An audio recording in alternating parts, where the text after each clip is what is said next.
जमात उलमा इस्लाम मरकज़ी शूरा का भी यही फैसला था और हमारे सूबाई जमात के भी यही इत्तफाक़ राय से फैसला था।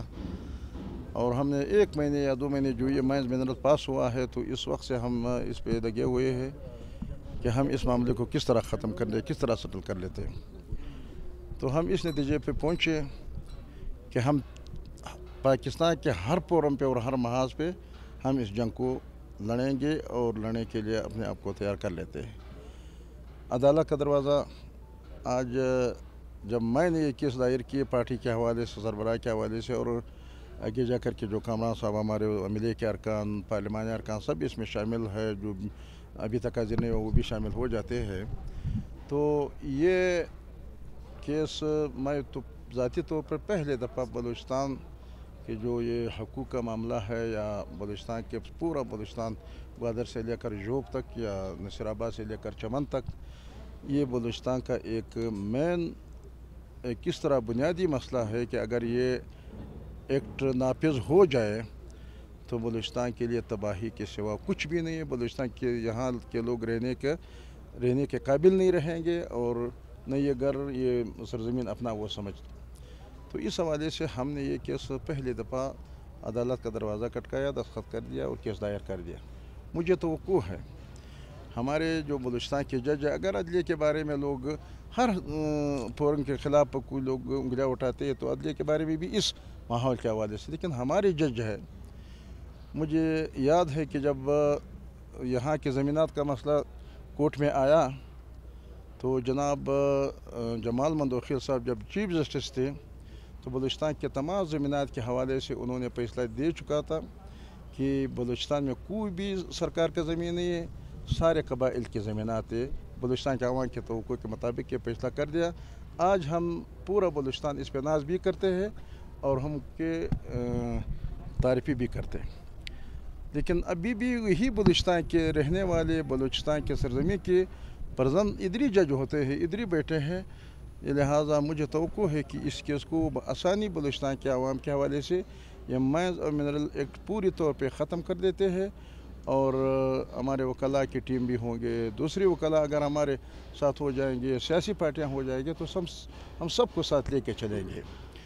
बाकी इनके तफसीलात आपको मालूम है, जमात उलमा इस्लाम के न सिर्फ आज के दिन रिकॉर्डिंग का मसला भी मैंने तफसील से आप लोगों को बता दिया। उस दिन प्रेस कॉन्फ्रेंस के ज़रिए भी अल्लाह ने उसी के बदौलत, अगरचे 15 साल हम उनके वजह से तो अपोजिशन असम्बलियाँ वगैरह ये सब कुछ हम भुगत चुका था, लेकिन फिर भी फैसला वही आया जो हमारा मौक़िफ़ था कि 25% अखराजात ये जो भी अपने ज़िम्मे लेना चाहता है, लेकिन हमें प्योर 25% शेयर दिया जाए। आज फैसला इसी पे हुआ और हमने कबूल कर लिया। अदालतों से जब पार्लियामेंट, कौमी असम्बली और सेनेट ने जो पासशुदा बिल थे कि बलूचिस्तान की तमाम मादनियात ये मरकज़ के पास आना चाहिए, लेकिन जब जमात ने वहाँ कैबिनेट से बायकाट करके और तहरीक चलाई, 1 हफ्ते के अंदर अंदर हुकूमत को हमने इस बात पे मजबूर कर दिया कि वो सेनेट से भी वापस ले लिया और कौमी असम्बली से भी। और आज भी मेरे वही अल्लाह पे यकीन है और वही आवाम के ताउन पे यकीन है कि आज ये माइंस और मिनरल बिल इंशाल्लाह ये ख़त्म भी हो जाएंगे और हमें वही इख्तियारात मिल जाएंगे जो 18वें तरमीम से पहले थे या 18वें तरमीम के हवाले से। तहरीक आपने कहा, ज़ाहिर बात है बलूचिस्तान असम्बली में बड़ी स्ट्रेंथ है अपोजिशन की, आपकी जमात की। जो जज्बा आज आप सामने ला रहे हैं, ये जोश, ये जज्बा जो है असम्बली के अंदर या तहरीक की शक्ल में नज़र नहीं आ रहा है, वजूहात क्या हो सकती है इसकी? मेरा ख्याल अगर आप ये मुखालफत के आंखें चश्मे निकाल दें, तो मैंने पहले भी कह चुका, आज भी मैंने कह दिया, अभी भी मैं कहता हूँ कि मुझे बलूचिस्तान के लोगों के किसी भी मेंबर के बारे में, फिर ख़ासकर अपोजिशन के बारे में, मुझे ये यकीन नहीं है कि वो सारे बलूचिस्तान के सौदागर बन जाते हैं बलूचिस्तान के परजंदों को। डॉक्टर मालिक कितने बड़े सियासतदान हैं, और इसी तरह अवामी नेशनल पार्टी, इसी तरह जमात उलमा इस्लाम जो इस हवाले से एक तारीख़ रखती है। लेकिन यकीन करें कि आजकल के हुकूमत जो है वो इन लोगों का नहीं है, वो जिन लोगों के वो तो इस बात में माहिर है कि करे दिखाए कुछ और करे कुछ और। इसी तरह धोखा हमारे तमाम असम्बली के साथ हो गया और ख़ासकर अपोजिशन के साथ। तो इसको हम इसलिए हम मजबूर हो गए कि हम अदालत में आए, वरना अदालत में आने की ज़रूरत भी नहीं पड़ते थे। اچھا مولانا صاحب یہ بتائیے گا کہ آپ نے بتایا کہ جب ایکٹ پاس ہوا تو جلد سازی سے یا جو آپ کو بتایا نہیں کیا دھوکہ دہی سے جلد سازی الگ چیز ہے. ٹھیک ہے دھوکہ دہی سے ہی ہوا لیکن اسٹینڈنگ کمیٹی کے جو چیئر کر رہے تھے وہ بھی جاوید ریکی تھے. اس دن جو ہے وہ دستگیر بادینی نہیں تھے عمرے پر گئے تھے. یہ چیئر بھی آپ کی پارٹی نے کیا پاس بھی ہوا اور اس کے بعد انسداد دہشت گردی ایکٹ بھی پاس ہوا. یہ تمام اتفاق آپ ذرا ایک بات کر لو دوسری چھوڑ دو. میں دھوکہ دہی کا تو یہ کہتا اب میرا بتایا کہ اسٹینڈنگ کمیٹی کے اجلاس پہلے ہوتے ہیں یا بل پاس کرنے کا پہلے اسٹینڈنگ کمیٹی کے اجلاس ہوتے ہیں. اسٹینڈنگ کمیٹی کے اجلاس میں تمام اسٹیک ہولڈر بلائے.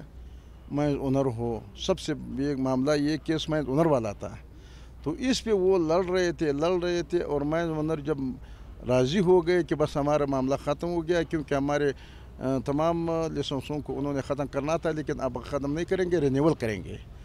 تو معاملہ اسٹینڈنگ کمیٹی کے اندر یہ چل رہا تھا.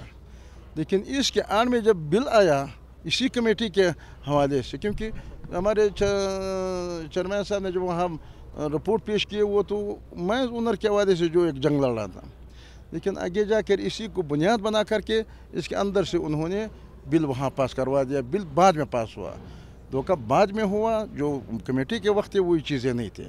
تو اس وجہ سے ہم کہتے ہیں کہ دھوکہ دہی ہوئی ہے. مولانا صاحب آپ فرما رہے ہیں کہ دھوکہ دہی کی سے بل پاس کرایا گیا تو جو ذمہ داران ہیں جو اس میں آپ کی پارٹی کے بھی ارکان کیا کوئی کارروائی ہوگی پارٹی کے لیول پہ جب آپ کو یہ نوبت آنی پڑی کیا بات میرا خیال دھوکہ دہی کے حوالے سے اگر پورا پاکستان کے ساتھ جب الیکشن ہو گیا دھوکہ دہی ہو گیا تو کس کے خلاف میں کارروائی کر لو پھر کہتے ہیں کہ آپ کے خلاف کارروائی ہو جائے کہ کیوں آپ کو ہروا دیا کیوں آپ کو دھوکہ دہی آپ کے ساتھ ہو گیا.